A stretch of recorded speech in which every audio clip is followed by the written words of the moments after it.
Hello, hello, hello. Hey, Roy and Becky and MelNetteLivingFreeZipCodeless. Bulldog, you getting into the candy? Hello, everyone. How are we all doing? Sorry, he's making all the noise over there getting into my candy.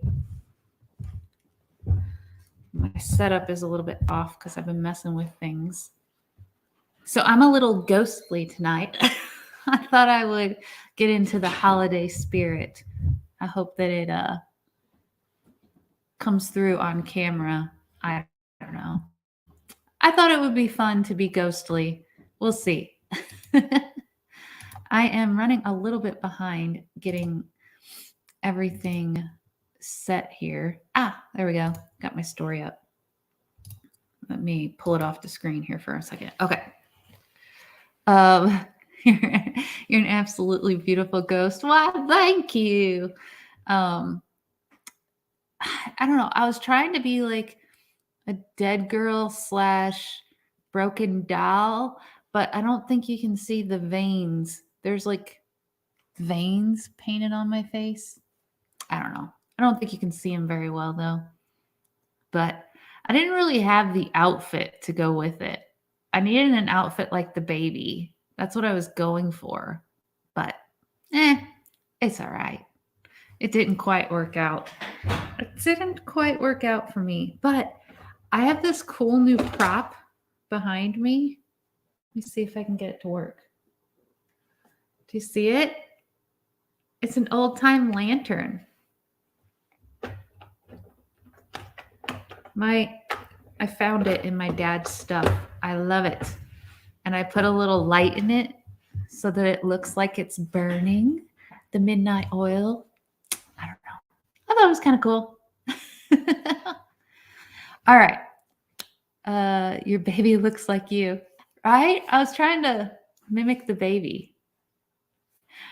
All right. So happy Halloween. We're getting ready to go into Halloween. So I thought we'll do ghost stories tonight and we'll look a little rough nightish, as Hitch Up and Toe says. Nettie, I don't know if you can do this, or Roy and Becky, if someone could do this, can you please drop the link to my new channel in the comment section so I can pin it to the top? I did drop a new video last night. So I'd love to pin that if I could. And then Nettie is going to take this week and next week. That's what we know for right now. She's going to take some time off and get a little bit of rest and recoup. She's got a lot of traveling going on. So it'll just be me tonight. And then next week, I think the same thing. So everybody wish Nettie some rest and relaxation over there in the comment section. That would be great. Roy and Becky, they're on their phone. Okay, no problem. I think Nettie said she can grab it. Perfect. Thank you, Nettie. Thank you. Let me pin that up to the top. Here we go. All right, and then let's jump into some real ghost stories. And let's see. Oh, thank you, Hitch Up and Toe. Thank you. I appreciate it. Hitch Up and Toe came last night. I did my very first ever premiere. I've never done a premiere ever, so that was interesting.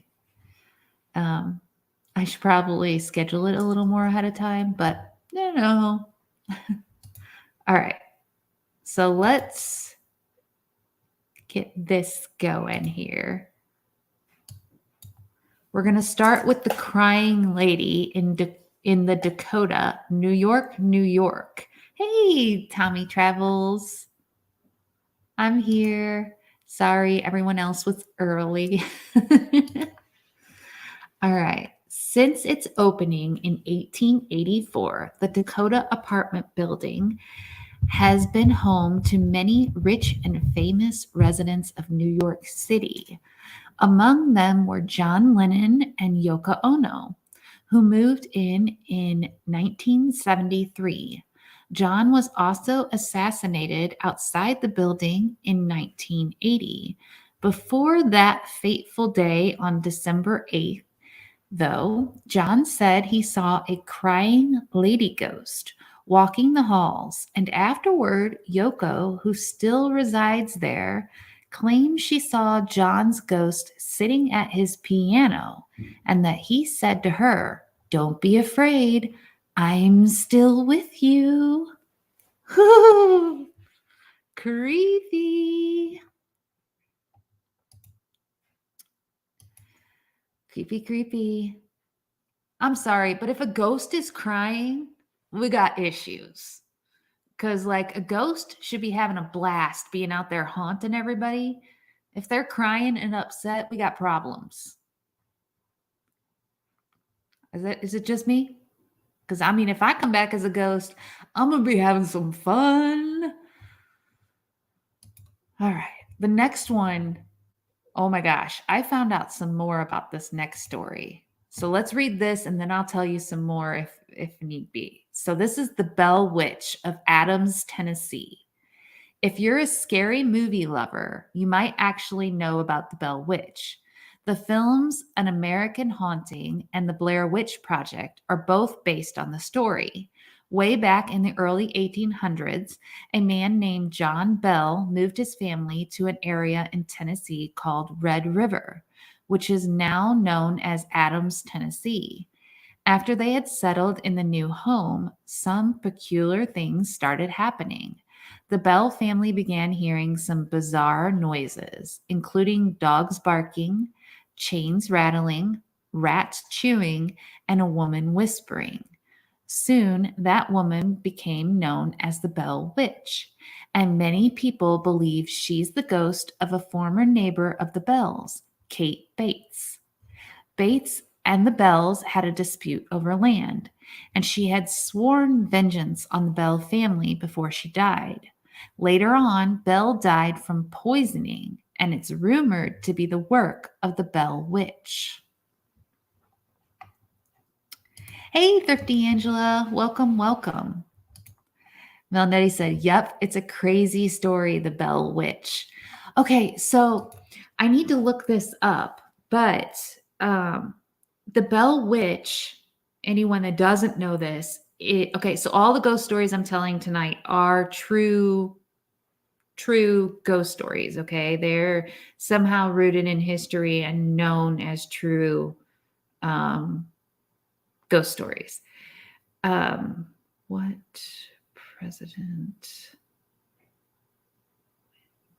to see Bell Witch?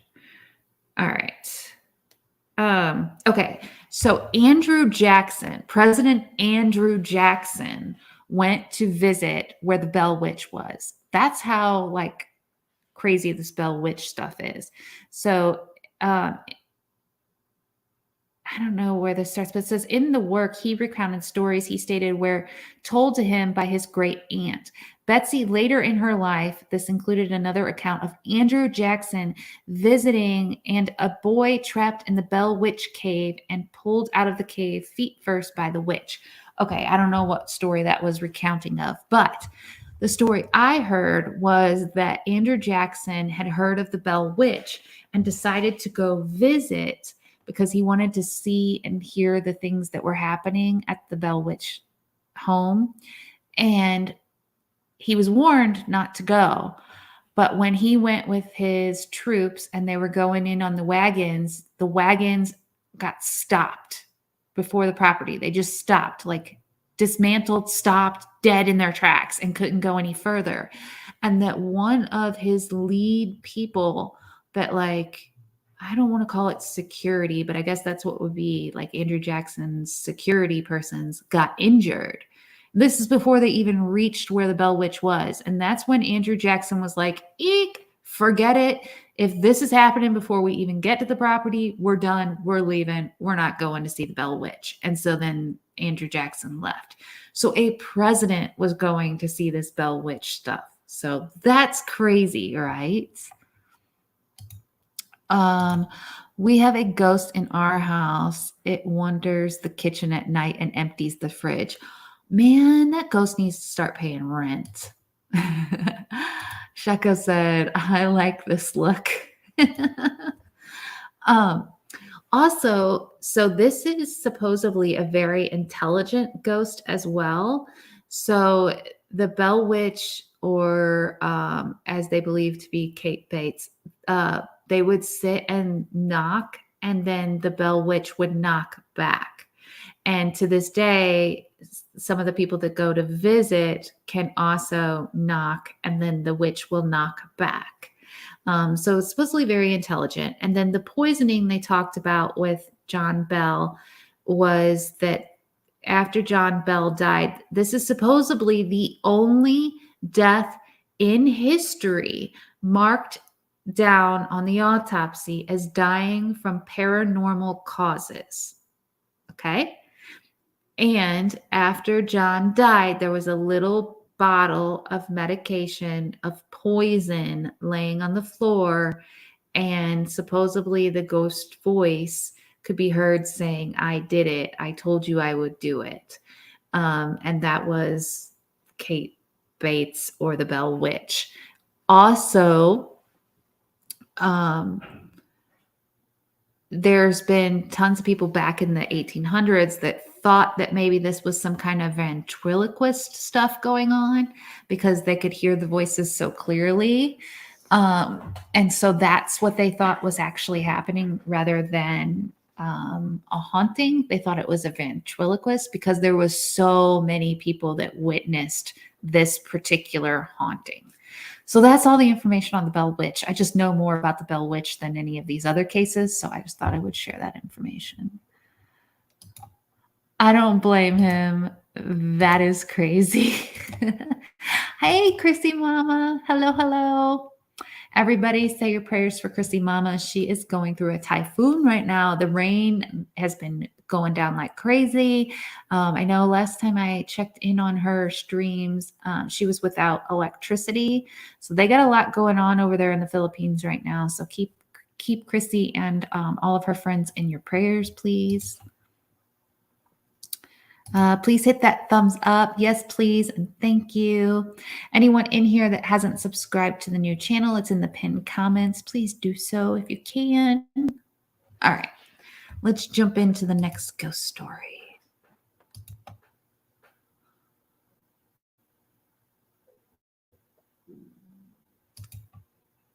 The Ghost of the Crescent Hotel, Eureka Springs, Arkansas. Spend the night in the haunted Crescent Hotel in Eureka Springs, Arkansas, which opened in 1886. During construction, a worker named Michael was killed, and his ghost reportedly still haunts room 218. The hotel came under the ownership of known medical fraud Norman Baker in 1937, who fancied himself a doctor.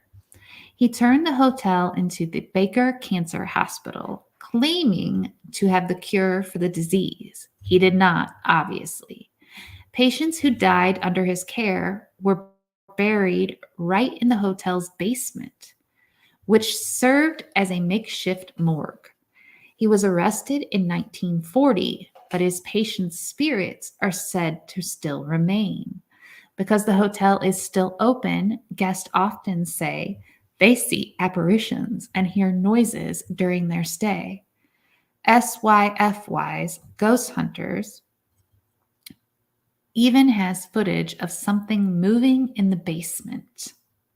Yeah. Okay. It's one thing to have a morgue in the basement of, like, let's say Mansion Mom's bed and breakfast, because it was a hotel and it's a hotel now, or a bed and breakfast now, but it was like an actual real hospital where a real doctor did stuff. This guy was just like a fake doctor murdering people, right? So can you imagine how pissed those spirits are? Like really mad. So I can imagine how they're haunting. Ooh, hauntings are, you know? Ooh, scary. Norman Bates. Norman Baker. Norman Bates.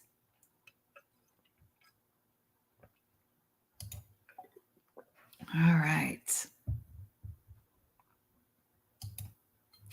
I like this picture. I just thought she went really well with Huggin Mally. All right. Huggin Mally from Abbeville,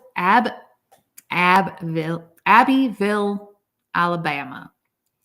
It's best to stay home when the sun sets in Oh my gosh, my tongue is getting tied. It's best to stay home when the sun sets in Abbeville, Alabama, if you want to avoid Huggin Mally's chilly embrace. As the legend goes, beginning in the early 1900s, an oversized figure clad in all black began roaming the streets at night looking for unsuspecting victims. Once she fixates on someone, she hugs the person and screams loudly into their ears. Many people have recounted stories of being chased by what they believe was Hugging Mally. Local parents have even taken advantage of the story to keep their children in line. The town embraces its nighttime warden, proudly calling itself the home of Huggin Mally. There's even a family-friendly restaurant after her. Can you imagine, like, your kids, I don't know, they're like 9, 8 years old, and you're like, you better be home before the street light comes on. Oh, I'll be fine, Mom. Oh, no. Hugging Mally will get you if you're out there after dark. Them kids will be home with a quickness. You know they would. Spooky. No hugs here, right? I think the hugs would be fine. In fact, I think Nomadic Hippie would be all for the hugs. Hippie would be like, I want to go to this town and call out to Huggin Mally. Like, he would want to become friends with Hugging Mally. But I don't think he'd like the screaming in his ear part. That would be a problem. Oh, Chrissy Mama is muted. Gotcha. Okay. That looks like Wednesday Adam. It does. It does look like Wednesday Adam. You're right. You're right. Looks like she's been up to no good. All right. The Surrency House Ghost. Surrency, Georgia. The Surrency, I'm probably not saying that correctly, but I'm trying. The Surrency clan began experiencing paranormal activities in present-day Surrency, Georgia in the 1870s. Family members reported witnessing objects soaring across rooms, hearing laughter and crying, and seeing red eyes staring into the house. Food was thrown from their plates and utensils twisted into unusable shapes. Now, if it was liver and onions, like, I'd be okay with them tossing my food. It just mean that I wouldn't have to eat it, right? Okay, sorry. The townspeople speculated that these occurrences were cries for help from spirits who thought the family would be able to save them. On the day the family decided to finally leave the house, a fire iron allegedly floated up and started hitting one of the sons on the head. No one was ever brave enough to live in the house again, and the building went up in flames in 1952.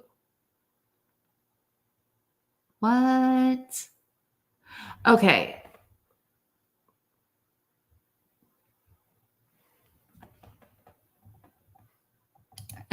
That's all we can do is try. Everyone knows we can't speak right. This is true. This is very true. Can you imagine? You're already scared because, like, the ghosts and everything, they're like haunting. And then all of a sudden, like, an iron is hitting your kid in the head. That is terrifying. You like liver with some fava beans? No. My mom used to make me eat liver with Spanish rice. Ugh. Can't do it. Not me. Mm-mm. I wonder what caused the house to go up in flames.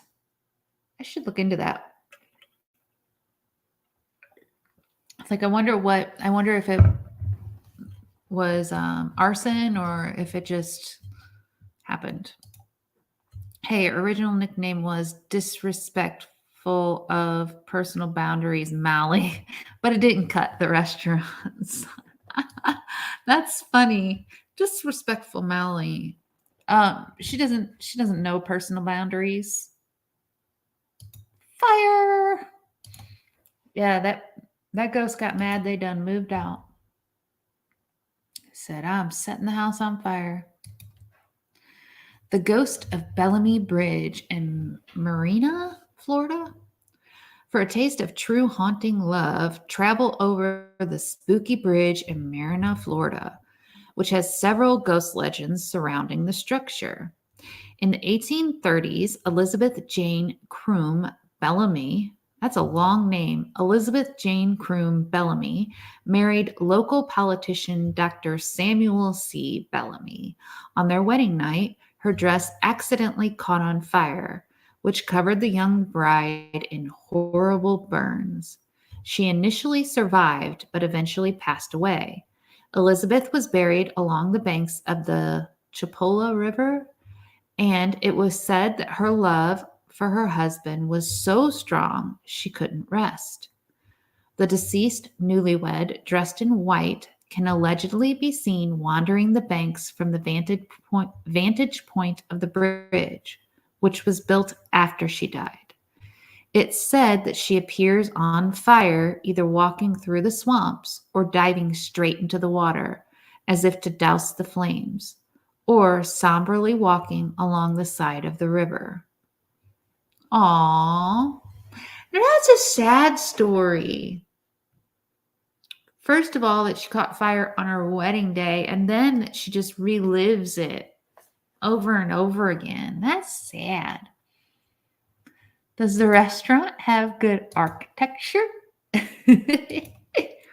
I was giggling so much, Nettie, when you put that in your video this past Saturday that the museum had good architecture. But I was really sad they didn't show the toilet because, toilets is another thing I absolutely love. I wanted to see the spooky bathroom.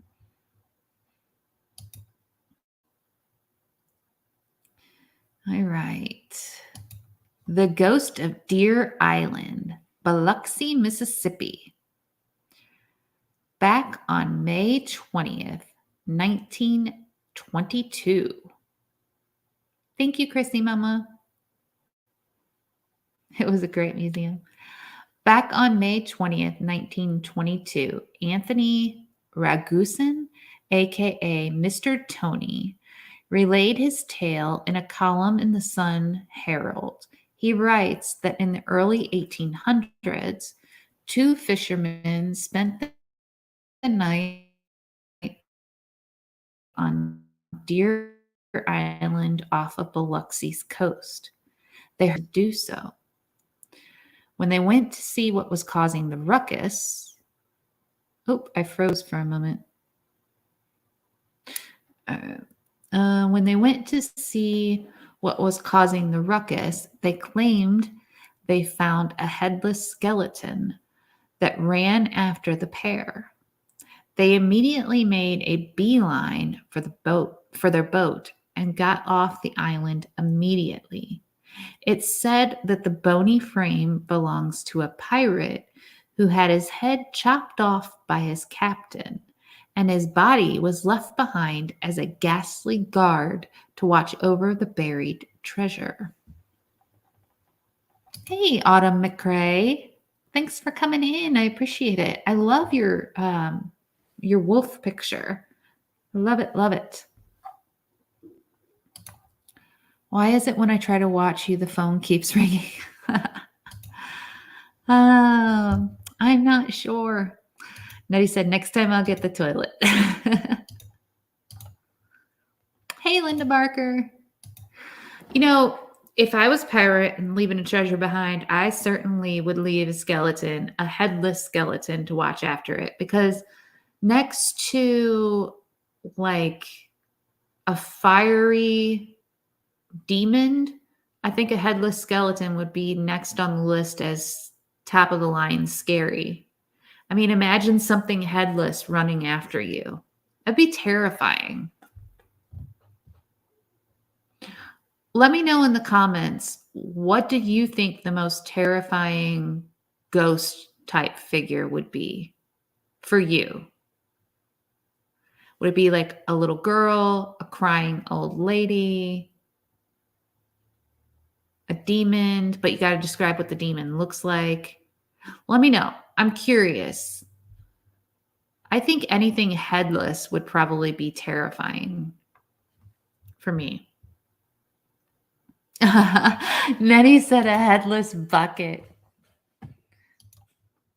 A bucket with a head in it would be terrifying. And then the head looks up and is just like, hello, how are you today? The head just starts talking. Oh, that'd be scary. Although that would be the perfect girlfriend for Hippie. The head in the bucket, he could just carry it around with him. It would fit perfect in his truck. A creepy doll. The one I'm babysitting for you. Skinwalker. Okay, I'm going to have to look up that second word. I can't even pronounce it, but I'm going to have to look that up. We're going to look that up when I'm done reading these stories because I don't know what that looks like. Nettie, I'm advising you now to not go to an island with BB3 unless you plan on staying forever. Yeah, I'm going to make Nettie the skeleton to stay and watch the treasure. Yeah. No, just kidding. Zombie Road in Wildwood, Missouri. Okay. So I have heard of Zombie Road since I was a kid. And I think I've been there during the day. But now it's a park and I can't go at night. But I so want to go break the law and go at night. Would the video be worth it? Okay, let's read the story. Outside of St. Louis lies Zombie Road, a hotbed of ghostly activities. There are many scary stories stemming from Lawlerford Road, its actual name. From sightings of indigenous spirits wandering the stretch to victims of train accidents, there used to be an active tracks there, like Della Hamilton McClow, I can't say the name, I'm sorry, who was struck by a passing train. In the 1950s, it became a popular late-night teen hangout spot, with various murders happening in the area, too. It's also been rumored to be the home base of a murderer named Zombie, who escaped a mental asylum. These days, the stretch has been rechristened as a nature trail, but it's closed once night falls, with hefty fines for those who dare to trespass. I'm not saying that I would ever trespass. Never saying that I would trespass. However, I think that a video of Zombie Road at night would be a very interesting video. I think it would be an interesting video. There's also another place not too far from me that has railroad tracks, and it's accessible day or night. That's supposed to be haunted because of way back there was a train that crashed there, and like everyone that was on the train passed away. But then there's also been multiple people that were playing on the tracks that have been killed as well. So I've thought about doing like a ghost hunting thing there as well. But I think those might be kind of fun videos to do soon. Now that I'm kind of getting out and making videos more, I think those two videos would be kind of fun. Something zombie looking with like its skin peeling. Yuck. Ooh, okay. We're going to have to look up a picture of that. We want to see that, right? Wendigo is similar to a skinwalker, but they're flesh eaters. Natives around the Great Lakes talk of these. Ooh. My brother drove without a license on that road. Oh, really? Really? I don't do zombies. Yeah, zombies are kind of nasty. Have you all heard, while I'm on this page talking about zombies, about the zombie deer? It's a real thing. I'm not joking. There is actually a disease that's causing deers to be zombies. We can look that up too if we have enough time. But let me know if you've heard about the zombie deers. It's kind of freaky. All right. Next story. Dead Woman's Crossing, Weatherford, Oklahoma. This one's a regular murder mystery turned ghost story. According to Atlas Obscura, in the early 1900s in Weatherford, Oklahoma, Kate DeWitt James left her home with her baby after she filed for divorce from her husband. She planned to move in with her cousin, but her family never heard from her. After an investigation, it turned out that she moved in with a local prostitute, Franny Norton. She was last seen leaving the house with Franny and her child in a carriage. Franny returned with the child, who was covered in blood, but without Kate. Her body was found later along a nearby creek with her head cut off. It was rumored that her ex-husband had her killed with Franny's help, but Franny claimed she wasn't involved in Kate's death. But on the day she was supposed to be questioned by the police, she poisoned herself. Kate's still around, though. She allegedly appears as a blue light floating around town, and people have reported hearing a woman looking for her baby and rolling sounds of wheels. Woo! All right. 30 Angela says that's creepy. Nettie says a zombie horse. Chronic wasting disease, sometimes called zombie deer. I think this is something different. I'll find it. We'll look at it. Also, I know someone who got killed by a train in St. Louis. His friends all jumped off the tracks in time, but he didn't. It's all too often, I think, for a lot. There's not a lot to do for teenagers or young kids, and so they hang out in these spots that have the tracks. And unfortunately, that's what's happening. They'll jump on and off the trains. It's crazy. A blue light. I saw her in Kmart. Tommy, you are so quick and funny. I love it. All right. Sloss Furnaces, Birmingham, Alabama. 5 years after the Civil War, Birmingham, Alabama was founded. With its birth in 1871 came the need for tons of pig iron to fix the U.S.'s crumbling infrastructure. So Colonel James Withers Sloss began to build Sloss furnaces. A year later, the company opened its doors to hundreds of employees. According to its official website, jobs on blast furnaces were advanced but also dangerous, and many workers started falling to their deaths in the furnaces. By the early 1900s, conditions had worsened with a cruel foreman, James Slag Wormwood. I bet he was a worm. Sorry. James Slag Wormwood, who took dangerous risks to increase production. According to Reader's Digest, during his tenure at Sloss, nearly 50 employees died on site, and many others were involved in terrible accidents. Allegedly, his workers threw him into the furnace in retaliation in 1906. Today, you can still walk the grounds of Sloss furnaces if you dare. You may even hear Slag's voice yelling, "Get back to work," and witness other paranormal experiences. Man, he's a ghost and he's still trying to tell people to work. He didn't learn his lesson when they threw him in the furnace. What the heck, man? All right, that was it. That was all of our ghost stories for today. Let me look up. Let me find this. This is interesting. Let me find it.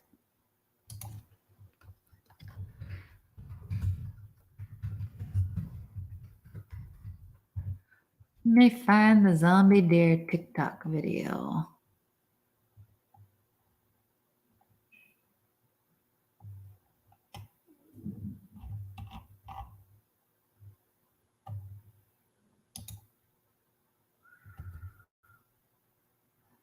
Great stories, Phoebe. That's dedication for you.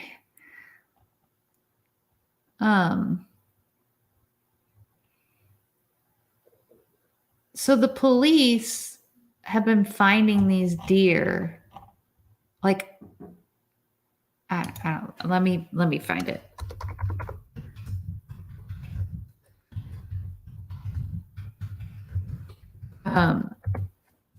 They have some kind of disease that they're getting from a flea or like a bug that bites them or something. And they walk around. Oh, I know where it's at. Hold on. I shared it to my son. So I can pull it up on my phone here. I gotta figure out how to get it to my computer though. I'll email it to myself. That's what I'll do.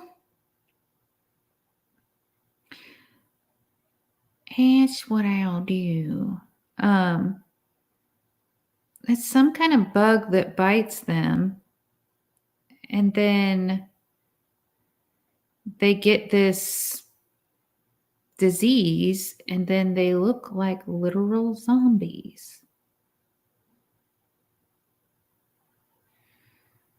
Here it is.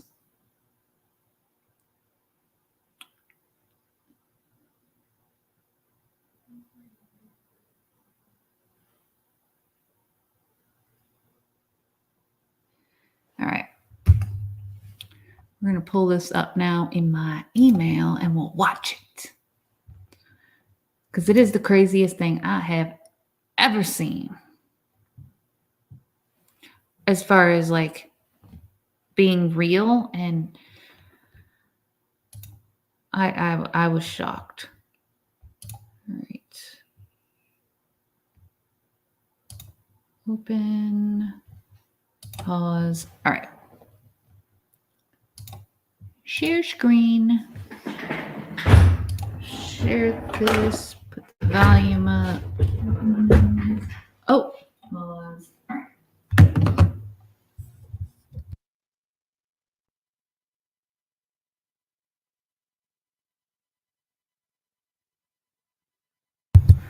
Sorry, I caused an echo. All right. Okay.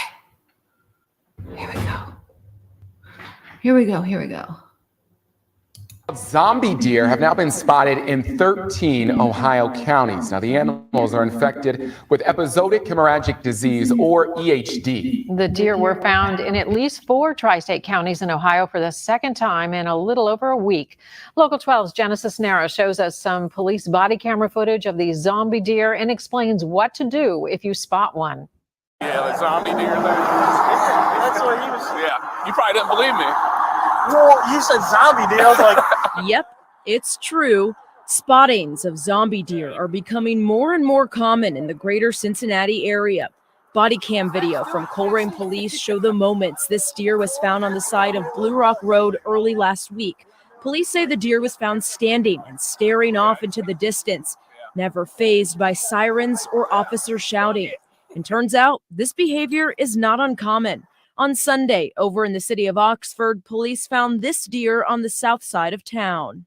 The deer was panting. There was blood coming from the eyes, or at least one eye, and it had swelling in its face, which, putting all those together, it was indicative of this EHD. EHD is transmitted by biting midges known as noceums or gnats that breed and live in small pools of standing water. According to the Ohio Department.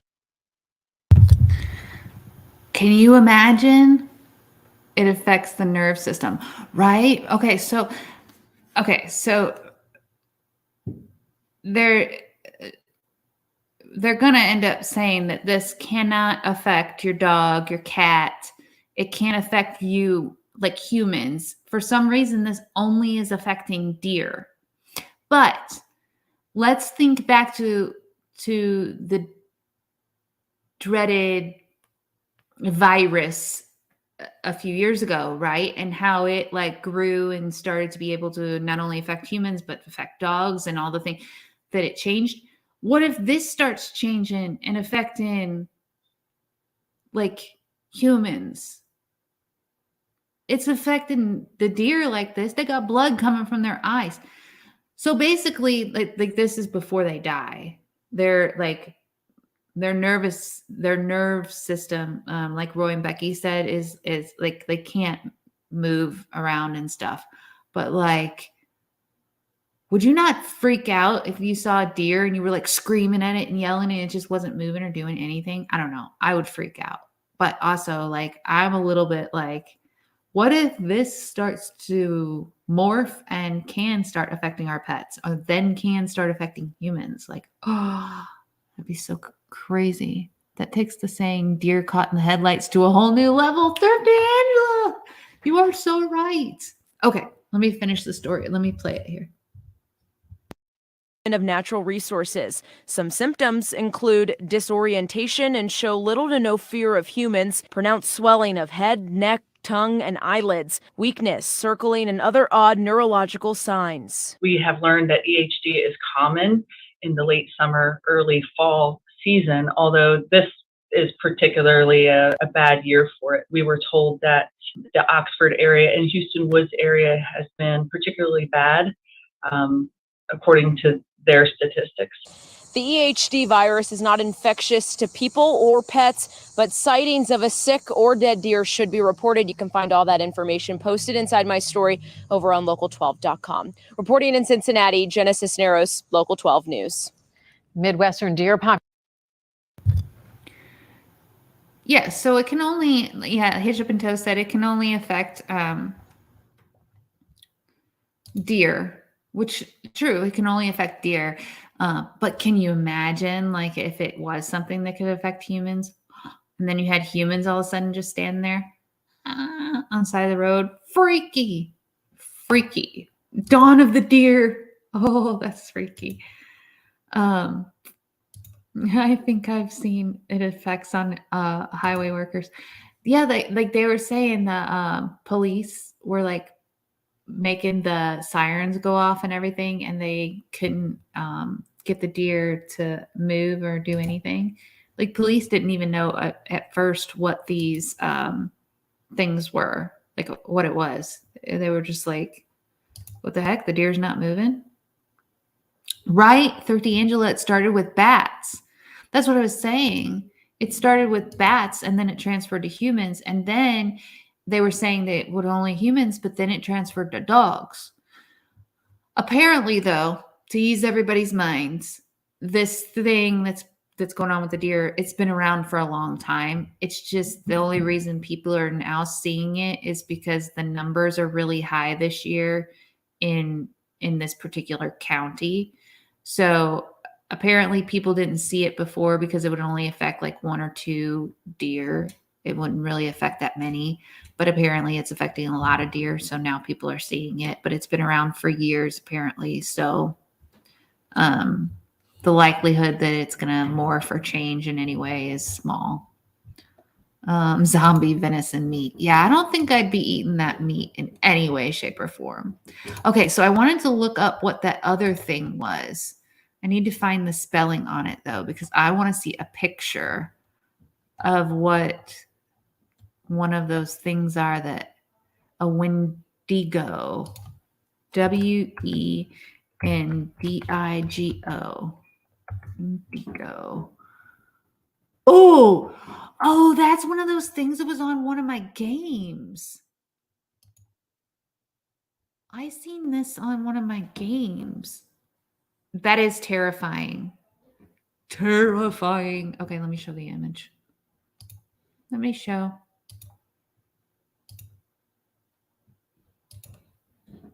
Yeah, this was on one of the games I was playing. I forget what game it was, but one of the games I tried to play, it was on it. But yeah, that's scary. Yeah, no, thank you.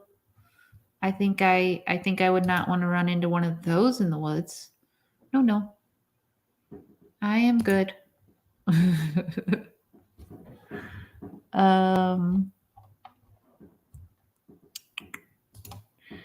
Well, it's a good thing humans don't eat deer or any. Oops, we're screwed. My family goes deer hunting. Well, not as much as they used to, thank goodness. But yeah, my family does the deer hunting thing, and they better be shooting healthy ones if they're going to go deer hunting, because they see something that looks like a zombie, they better just leave it alone. We have deer in my Ohio neighborhood. They aren't afraid of much. There were 6 in my front yard the other night and weren't scared of when I pulled in. Yeah, I live kind of in the city. Okay. Yeah, I live in the city, but not the city. I live what used to be country, but it's gotten more populated. So then it became county, but now it's considered city for the county area. Like I live in the more city area of our county. And so the deer should have gotten chased out of our area over the last probably 10 years because of how populated it's become, but they really haven't. I'll find them in our yard. We have a big, huge buck, big, huge horns that'll stand in the middle of our street and just look. We had a baby deer that got trapped in the backyard because we have a fenced in backyard, and we had the gate open and it got back there. I have cameras, and so we've caught a lot of them on camera. It's amazing to me that they will live in such populated areas. We actually have a park near us where they have several albinos. There's twin albino deer, and I absolutely love seeing those. But I love all nature and wildlife. I just love observing it all. Thrifty Angela said, "Be right back. What's for dinner tonight, Thrifty Angela?" Still think a vegan burger is more scary. You know, White Castle sells vegan burgers. I have always wanted to try one of those. Zombie jerky. Ooh. I don't know that I could eat zombie anything, but it'd be interesting as like a prank food, you know?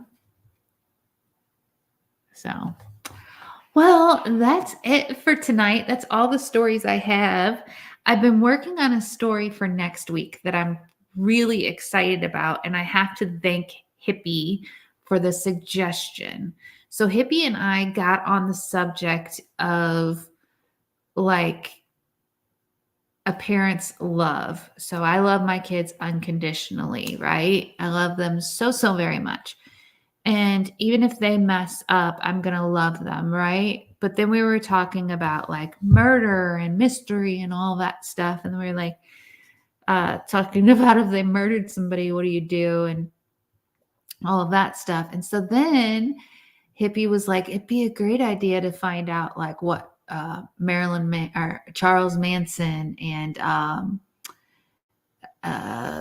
Jeffrey Dahmer and all that, like what did their family do? Like did their family stand by them? Like what all did the families do?